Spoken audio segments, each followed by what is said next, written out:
अस्सलाम वालेकुम नाज़रीन, program business and tax with Kashif Anwar में एक नए प्रोग्राम के साथ मैं हूं आपका मेज़बान इशर कादरी। नाज़रीन, आज के प्रोग्राम में हम बात करेंगे जो टैक्स दहिंदगान हैं, टैक्स पेयर्स हैं, उनको बहुत से खदशात हैं इदारों के हवाले से। बिलखुसूस ये कि जो तमाम इदारे हैं, टैक्स कलेक्शन के जो तमाम इदारे हैं, कहा यह जाता है कि उनके पास जो टैक्स दहिंदगान है उनका तमाम रिकॉर्ड उनके पास मौजूद है।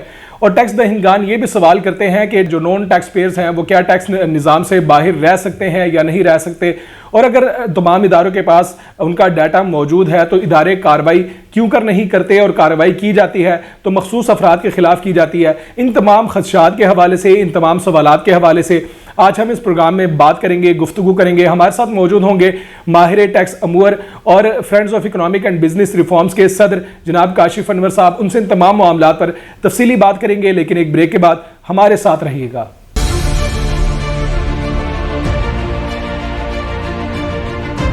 वेलकम बैक नाज़रीन, प्रोग्राम में मैं जनाब काशिफ अनवर साहब को खुशामदीद कहता हूं। अस्सलाम वालेकुम सर। वालेकुम अस्सलाम। अच्छा काशिफ साहब, ये बताइएगा कि जो 1 मार्च को FBR की जानिब से एक्टिव टैक्स पेयर लिस्ट जो आई है उसमें जो लोग शामिल हुए हैं, जो लोग टैक्स दहिंदगान है, उनको टैक्स लिस्ट में शामिल होने का फ़ायदा क्या है और नुकसान क्या है, और कौन कौन से लोग इसमें शामिल है? देखिए, सबसे पहली बात तो ये है कि अब इतनी एडवांसमेंट ऑफ टेक्नोलॉजी हो गई है और डिपार्टमेंट्स के पास इतना डाटा है कि अब हम ये अगर कहें कि अगर हम टैक्स नेट के अंदर आएंगे तो हमारा नुकसान होगा, शायद अब ये वो बात नहीं है। अब उसी ही का फ़ायदा है, और जो टैक्स नेट के अंदर आएगा, जो अपने रिटर्न्स को डालेगा, जो 1 मार्च को ATL लिस्ट अपडेट की गई है जिसको एक्टिव टैक्स पेयर लिस्ट कहते हैं, ये उन अशखास की, उन कंपनियों की, उन लोगों की है जिन्होंने 2020 की अपनी इनकम टैक्स की रिटर्न डाली। अब फ़ायदा उनका ये है कि ऐसी तमाम विद होल्डिंग्स जो नॉन टैक्स पेयर्स के लिए या नॉन फाइलर्स के ऊपर डबल लगती है, वो जिनके नाम ATL में होंगे उन पर नहीं लगेगी।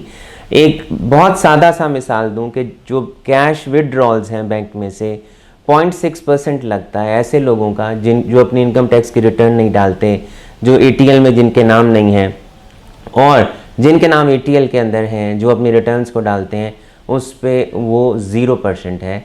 तो एक तो यही बहुत बड़ा डिफरेंस है। दूसरा, इनामी प्राइस बॉन्ड्स हैं, ऐसे लोग जिनके नाम ATL के ऊपर हैं उनकी विद होल्डिंग प्राइस बॉन्ड्स के ऊपर 15% है, और जिनके नाम ATL के ऊपर नहीं है उनकी विद होल्डिंग 25% है।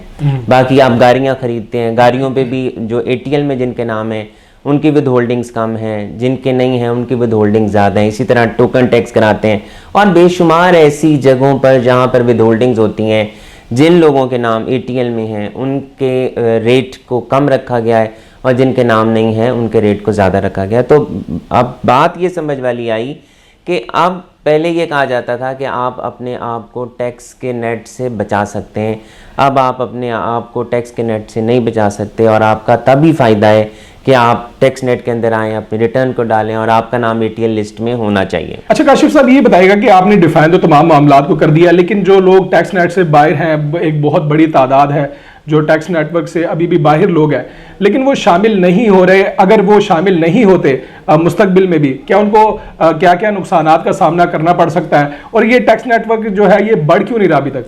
देखिए, बात यह है कि अब हमें इस बात को समझना चाहिए कि FBR के पास हमारी तमाम इंफॉर्मेशंस हैं। हत्ता कि मैं अपने सुनने वालों को ये भी कहूँगा कि FBR के पोर्टल के ऊपर जाकर जो टैक्स रे का कॉलम है उसको आप ज़रूर देखें। वहाँ ऐसी इंफॉर्मेशंस जो आप शायद ये समझते हैं कि वो इंफॉर्मेशन आपके अलावा किसी और के पास नहीं है, वो इंफॉर्मेशन FBR के पोर्टल के ऊपर है और वो आपके लिए मौजूद है। इसलिए अगर हम ये समझें कि अगर हमने कोई गाड़ी खरीदी है, अगर हमने कोई प्रॉपर्टी खरीदी है, हमने किसी प्रॉपर्टी का टैक्स जमा कराया है, हमारा हत्ता के बैंक का कैश विड्रॉल भी हुआ है और उस पर टैक्स कटा है, वो भी किसी ने आपके नाम से अगर टैक्स, इनकम टैक्स जमा करा दिया है जिसका आपको इल्म नहीं है, वो भी वहाँ पर है। तो ये बहुत जरूरी है, मौजूद है उनके पास, तमाम इंफॉर्मेशन वहाँ पर मौजूद हैं। और अगर हम अब ये कहें कि हम पहले आपका गुजारा टैक्स नेट के बाहर था, अगर हम ये कहें कि अब भी हमारा गुजारा टैक्स नेट के बाहर है, हो सकेगा, तो ये बिल्कुल एक नामुमकिन सी बात है। गवर्नमेंट पिछले कई सालों से अपने तमाम इंफॉर्मेशंस को इकट्ठा करती जा रही है, हत्ता कि वहाँ पर आपकी फॉरेन ट्रैवलिंग्स भी हैं, आपके पासपोर्ट्स के नंबर्स भी हैं, आपकी गाड़ियों के नंबर्स भी हैं, आप जो आपके purchasing बिजली करते हैं, के जो बिल भी हैं, जो मतलब हत्ता के ऐसी वो इंफॉर्मेशन जो आपके CNIC से रिलेटेड है, जिसमें आपका CNIC इन्वॉल्व है, वो इंफॉर्मेशन FBR के पास है, चाहे वो इंफॉर्मेशन आपने किसी भी और डिपार्टमेंट को दी है, चाहे एक्साइज को दी है आपने, चाहे वाटर को दी है आप चाहे इलेक्ट्रिसिटी को दी है, वो इंफॉर्मेशन FBR के पास पहुंचेगी। अब हमें अपनी रिटर्न्स को अपनी इनकम्स के मुताबिक डालना चाहिए। हमें अपने वकला हजरात जो हैं, मैं यहाँ पर ये उनके ख़िलाफ़ मैं बात नहीं करूँगा, लेकिन मैं ये रिक्वेस्ट ज़रूर करूँगा कि प्लीज़ अपनी रिटर्न्स को अच्छे वकला से डलवाइए, ऐसे वकला से ना डलवाइए जो 2 से 3 हज़ार रुपया लेते हैं, क्योंकि आपके तमाम एक्सपेंडिचर्स को आपकी इनकम के मुताबिक सपोर्टिव होना चाहिए। अगर आप नहीं करेंगे तो आपको बहुत मुश्किलात का सामना करना पड़ेगा। FATF के भी कवानीन आपके सामने हैं। अभी हम देख ही रहे हैं कि अभी भी हम ग्रे लिस्ट में हैं और जून तक का टाइम दिया है। 27 में से 24 पॉइंट्स हमने क्लियर किए हैं, 3 पॉइंट्स को और क्लियर करना है। और ये तमाम बातें एकदम आतिश फिशां का पहाड़ फट के हम सब लोगों के सामने आएंगी जिन्होंने कबूतर की तरह आंखें बंद कर रखी हैं। तो मैं रिक्वेस्ट आखिर में यही करूंगा कि प्लीज। नहीं, अच्छा एक सवाल छोटा सा लेना चाहूंगा कि लोग अगर वो कह रहे कि तमाम इन्फॉर्मेशन मौजूद है, सवाल ये किया जाता है, आपसे भी सवाल ये पूछे जाते होंगे कि जो अगर इन्फॉर्मेशन मौजूद है, कार्रवाइयां नहीं हो रही, कार्रवाइयां भी की जाती हैं तो चंद एक लोगों के खिलाफ की जाती है, कार्रवाइयां नहीं हो रही, एक्टिव टैक्स पेयर्स जो है उनके खिलाफ कार्रवाइयां सामने आती हैं, जो नेट से बाहर है उनके खिलाफ कार्रवाई। देखें, ये एक बहुत लंबी डिस्कशन है कि उन्हीं के खिलाफ ऑडिट होगा, उन्हीं के खिलाफ इंक्वायरी होगी जो टैक्स नेट के अंदर हैं। हाँ, ये बात ठीक है, लेकिन अब उन लोगों को भी नोटिस जा रहे हैं जिन्होंने अपनी टैक्स की रिटर्न भी नहीं डाली, लेकिन अपने CNIC के अगेंस्ट उन्होंने कोई अपने अखराजात किए हैं, उन्होंने गाड़ी खरीदी है, उन्होंने प्रॉपर्टी खरीदी है, उन्होंने फॉरेन ट्रैवलिंग की है, उनको भी नोटिस जा रहे हैं कि अगर आपके पास इनकम नहीं थी, अगर आप ये समझते हैं कि आप पे रिटर्न डालना लाजिम नहीं था, तो फिर आपने ये अखराजात कहाँ से किए हैं। तो हमें अब आंखें खोलने की ज़रूरत है, हमें अवेयरनेस की ज़रूरत है। और मैं being president friends of economic and business reforms ये रिक्वेस्ट करूँगा कि प्लीज़ हमारे फोरम के दरवाजे हर वक्त खुले हैं, हम इंफॉर्मेशन देने के लिए खुले हैं, असिस्टेंस के लिए मौजूद हैं।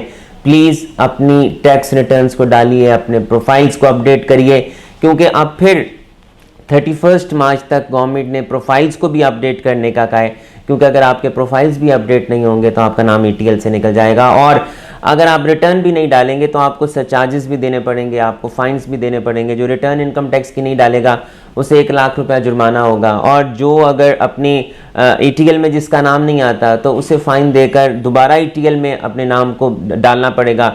इंडिविजुअल के लिए 1000 है, EOP के लिए 10,000 है और कंपनीज के लिए 20,000 है।